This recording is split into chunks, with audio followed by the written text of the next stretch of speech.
We're at Miyun district. It is the most northern part of Beijing and the most badly affected area of the floods. And as you can see right there, this is the devastation of the deluge of rain that had begun at 8 p.m. on Monday night. Now, I spoke to that car owner.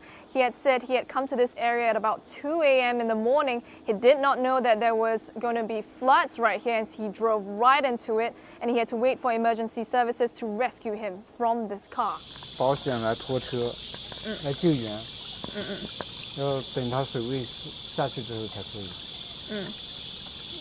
那现在你感受是如何呢？无语，无语，就是无语。就是我就是有点搞不懂，听他当地的村民讲，前天就这里开始积水了，为什么没人把路封了？就是这样子。再加上我们对这边一点都不熟，如果知道的话，肯定是不会往下面冲的。Again, this is the outskirts of Beijing. The rest of Beijing is functioning normally. Tourist areas such as Summer Palace as well as the Temple of Heaven have resumed operations at about 12 p.m.